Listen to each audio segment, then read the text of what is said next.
சந்தோஷம், மிகப்பெரிய ஆதரவு கிடைச்சிருக்கு படத்துக்கும் என்னுடைய கேரக்டருக்கும்.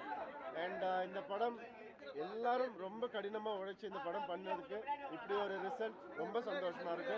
Thank you so much. தேங்க்யூ. லாங்குவேஜ்க்கான ஒரு படம், மொழிக்கான ஒரு படத்தை ரசிகர்கள் எந்த அளவுக்கு என்ஜாய் பண்றாங்க? கண்டிப்பா இது மொழி பத்தி நிறைய பேசியிருக்காங்க, நம்ம மொழியை பத்தி. அண்ட் அதுக்கு இவ்வளோ பெரிய ஆதரவு கிடைச்சிருக்குன்னு நினைக்கும் போது ரொம்ப சந்தோஷமா இருக்கு. எல்லாரும் அந்த மாதிரி டைலாக்ஸுக்கு ரொம்ப ரசிக்கிறாங்க, கிளாப்ஸ் பண்றாங்க.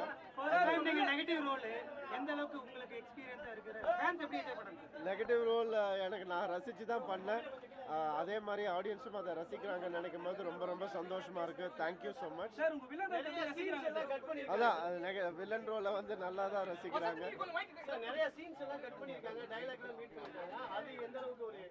அது எல்லா படத்துக்கும் நடக்கிறது தான்.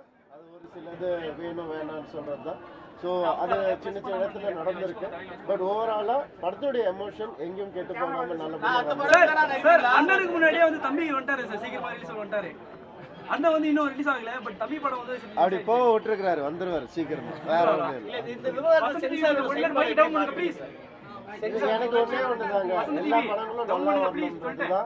எல்லா படமும் கண்டிப்பா நல்லா வரும். எல்லா படத்துலயும் உழைப்பு பயங்கரமா இருக்கு, எல்லாருடைய உழைப்பும். அண்ட் ஒவ்வொரு டீம் தான் மாறுது ஒவ்வொரு படத்துக்கும், அந்த உழைப்பு அப்படியே தான் இருக்குது. ஸோ எல்லா படமும் நல்லா ஓடணும்னு தான் நான் என்னைக்குமே பிரார்த்தனை பண்ணிப்பேன். ஹிந்தி போராட்டம் எந்த அளவுக்கு இந்த தலைமுறைக்கு வந்திருக்கு இந்த படத்து மூலமா வந்து அது இனிமேல் தான் தெரியும். எந்த அளவுக்கு ரெஸ்பான்ஸ் இருந்தது? ரெஸ்பான்ஸ் எக்ஸ்ட்ராடினரியா இருக்குது. ஏன்னா எதையுமே தப்பா சொல்லலை, அதுலயும் ஒரு டயலாக் இருக்கும்.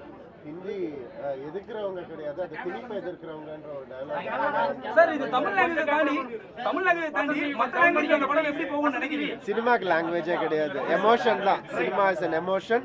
அந்த எமோஷன் ரொம்ப அழகாக ஒர்க் அவுட் ஆயிருக்குன்னு நம்புறோம் நாங்கள் எல்லாருமே. அண்ட் கைத்தட்டல்கள் கேட்கும் போது எல்லா எமோஷனும் ஒர்க் அவுட் ஆயிருக்குன்னு நினைக்கும் போது ரொம்ப சந்தோஷமா இருக்கு.